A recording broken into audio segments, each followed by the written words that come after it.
Hello बच्चों, कैसे हैं आप सभी? सब बढ़िया ना? मस्त एकदम बिंदास। तो आज क्लास 11th के बच्चों के लिए लेक्चर नंबर 3 चैप्टर है unit and measurement. Unit and measurement के टॉपिक में प्रीवियस 2 लेक्चर जो हम लोगों ने कवर किए, so it is very important lecture for cover the your course. लेकिन हम बात अगर करेंगे तो आज हम लोग जो टॉपिक लेकर के आए उस टॉपिक का नाम है डायमेंशन, विमा। विमा क्या होती है? किसी भौतिक राशि की विमा, ध्यान से समझिएगा, किसी भौतिक राशि की विमा, किसी भौतिक राशि की विमा उस भौतिक राशि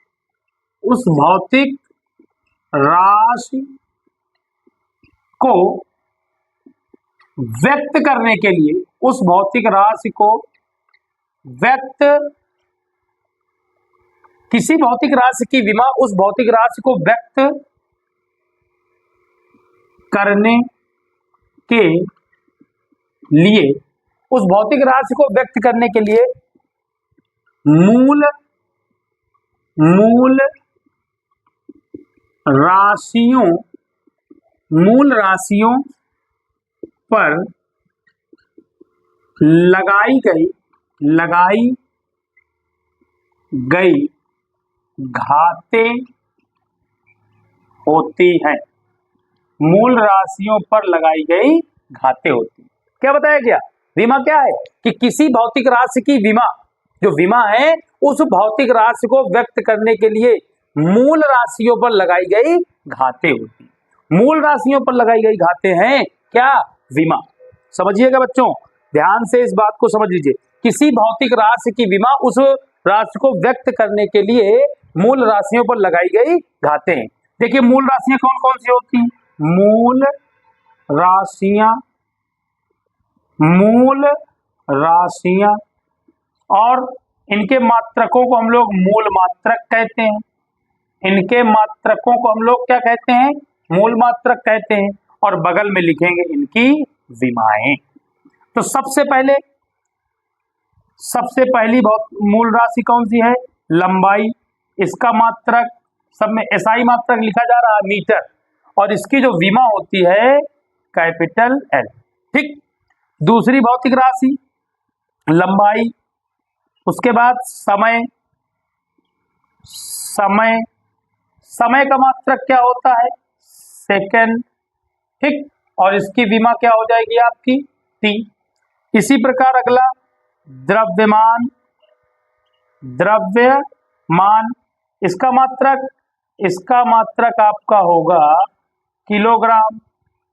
किलोग्राम। और इसकी विमा क्या हो जाएगी बेटा? एम हो जाएगी। ठीक। अच्छा, ये मत सोचिएगा कि इन भौतिक राशियों की इनके अलावा और कोई मात्रक नहीं होते, और तमाम मात्रक होते हैं इनके अलावा। ठीक है, ये स्टैंडर्ड यूनिट है। ठीक। अब बात करते हैं यहीं पर बात करते हैं चौथी भौतिक राशि। चौथी भौतिक राशि आपकी होगी विद्युत धारा। विद्युत धारा का मात्रक होता है एम्पियर।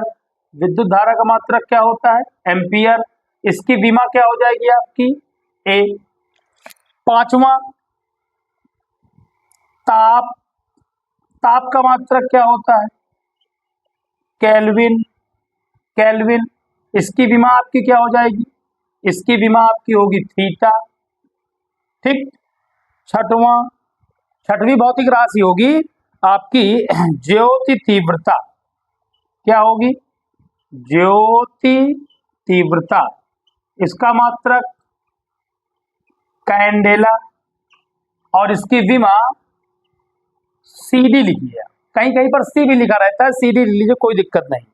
सातवां सी भी आप लिख के काम चला सकते हैं, कोई दिक्कत वाली बात नहीं। देखिए अगला पदार्थ की मात्रा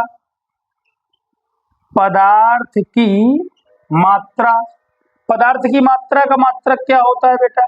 मोल। ठीक। और इसकी विमा क्या होती है? इसकी विमा आपकी होती है बड़े ब्रैकेट के अंदर MOL। ठीक। क्या होती है? MOL।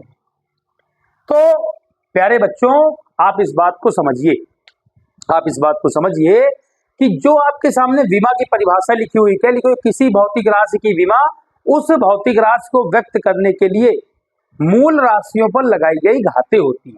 मतलब कोई भी भौतिक राशि है, कोई भी भौतिक राशि है, अगर उस भौतिक राशि में कितनी मूल राशियां प्रयुक्त की गई हैं, तो वो उसकी घातें जो होती हैं उन्हें हम लोग क्या कहते हैं, जो घातें बताती हैं वो हम लोग उनको क्या कह देते हैं, विमा कह देते हैं। और एक बात ध्यान रखिएगा कि लंबाई के मात्रक सिर्फ मीटर ही नहीं होता है, मीटर के अलावा भी और तमाम मात्रक हैं, इनकी हेल्प से भी कभी कभी हम लोग विमा लिखा करते हैं। तो बच्चों, आशा करते हैं कि आपको जरूर ये बात समझ में आई गई होगी कि आशा करते हैं कि आपको ये बात जरूर समझ में आ गई होगी विमा क्या है। मैंने बताया आपको जैसा कि किसी भौतिक राशि की विमा उस भौतिक राशि को व्यक्त करने के लिए मूल राशियों पर लगाई गई घातें होती हैं। आपके सामने कुछ क्या 7 की 7 मूल राशियां, क्योंकि मूल राशियां 7 होती हैं, 7 मूल राशियां, उनके मूल मात्रक और उनकी विमाएं प्रदर्शित हैं। अब आगे हम लोग अभी डिस्कस करने वाले हैं विमीय सूत्र पर। आई होप कि ये सभी का नोट हो गया होगा, जिसमें हम लोगों ने अभी विमा के बारे में पढ़ा। विमा के बारे में आपको ये बताया गया है ना कि किसी भी भौतिक राशि की जो विमा होती है, उस भौतिक राशि में प्रयुक्त मूल राशियों की घातें होती हैं। किसकी घातें होती हैं?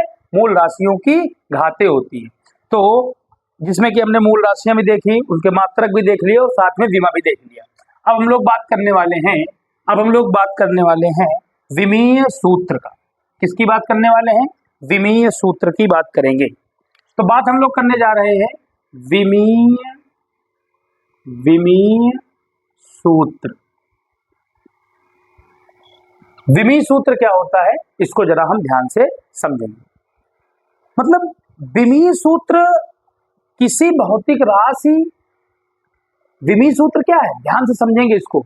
विमीय सूत्र किसी भौतिक राशि को व्यक्त करने के लिए, प्रदर्शित करने के लिए उसमें सम्मिलित मूल राशियों का जो समावेश है उसे हम विमीय सूत्र कहते हैं।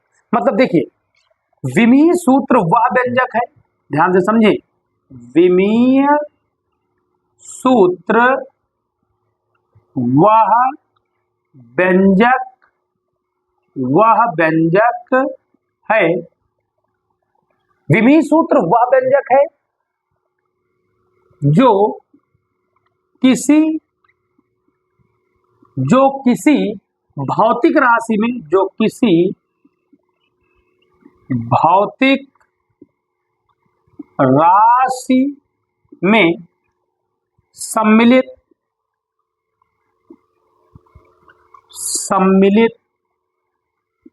विमीय सूत्र वह व्यंजक है जो किसी भौतिक राशि में सम्मिलित, ध्यान से समझें, सम्मिलित क्या बताता है? सम्मिलित मूल राशियों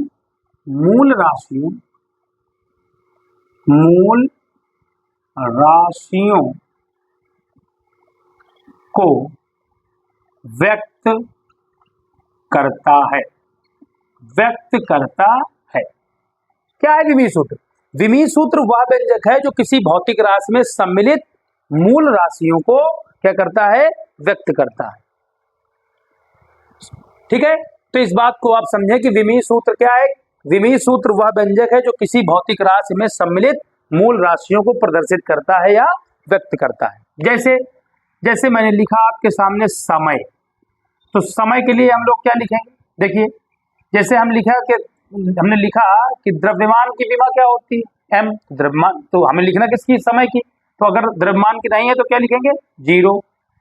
l लंबाई की नहीं है तो क्या लिखेंगे? 0। और समय की क्या होती है? t, तो इसको ऐसे लिखते हैं। ठीक है ना?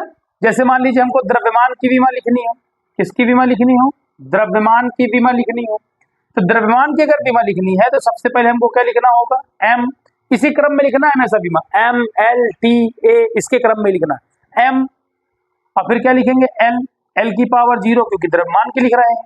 ठीक, t की पावर 0, इस तरह से लिखना है। ठीक, mlt के क्रम में ही लिखना है। और जैसे हम भौतिक राशि एक भौतिक राशि उठा ले क्षेत्रफल। तो बच्चों क्षेत्रफल का सूत्र क्या होता है? क्षेत्रफल का सूत्र होता है लंबाई गुणे चौड़ाई। ध्यान रखिएगा हमेशा, विमा समझने के लिए, विमा निकालने के लिए सूत्रों का याद होना बहुत जरूरी है। सूत्रों का याद होना बहुत जरूरी है। जैसे मैंने आपके सामने लिखा क्षेत्रफल, तो क्षेत्रफल की विमा निकालनी है तो पहले हम इसका मात्रक निकाल लेते हैं। लंबाई की विमा, लंबाई का मात्रक क्या होगा? मीटर। चौड़ाई का मात्रक भी क्या होगा? मीटर। मीटर का मीटर में गुणा करा दो, क्या हो गया? Metre square. इसके पहले अभी जस्ट पढ़ाया है हमने, मीटर है, या ऐसे लिखो विमा, या ऐसे लिखो विमा। भाई लंबाई हो या चौड़ाई हो, मात्रक तो मीटर ही होगा ना, तो इसकी विमा क्या हो जाएगी बच्चों? एल। अभी जस्ट बताया गया आपको। फिर चौड़ाई की भी क्या हो जाएगी? एल। इनको मिला के लिख दीजिए तो एल की पावर कितना हो जाएगा? 2। अब आप विमीय सूत्र लिखिए। क्या लिखिए? विमीय सूत्र लिखिए। जब आप विमीय सूत्र लिखेंगे तो ये आपका आ जाएगा m की पावर 0, l की पावर 2 और t की पावर 0। यहाँ पर तो केवल क्या था? l था और तो कुछ है नहीं, तो m और t में क्या लगा दिया? पावर 0। जो l है तो उसमें जो पावर है वो आपके सामने प्रदर्शित है। तो विमीय सूत्र क्या होता है बच्चों? विमीय सूत्र होता है, विमीय सूत्र का मतलब है एक ऐसा व्यंजक जो किसी भौतिक राशि में सम्मिलित मूल राशियों को व्यक्त करता है। किसको व्यक्त करता है? मूल राशियों को। विमा क्या है? किसी भौतिक राशि में मूल राशियों की जो घातें होती है, मूल राशियों की क्या होती है? जो किसी भौतिक राशि को व्यक्त करने के लिए जो मूल राशियों की क्या होती है? घातें, उसे विमा कहते हैं। विमीय सूत्र एक व्यंजक है जो किसी भौतिक राशि में सम्मिलित मूल राशियों को क्या करता है? व्यक्त करता है। अब आइए हम लोग कुछ भौतिक राशियों की विमा और उनके विमीय सूत्र लिखेंगे।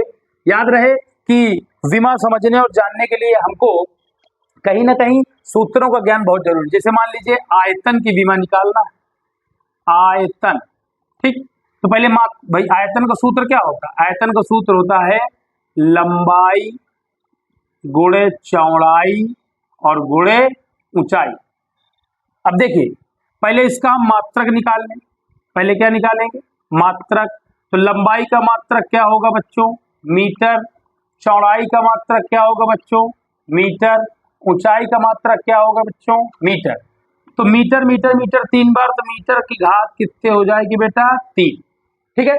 आप देखिए अभी थोड़ी देर पहले आपको बताया गया, जब आप इसकी विमा निकालेंगे, जब आपकी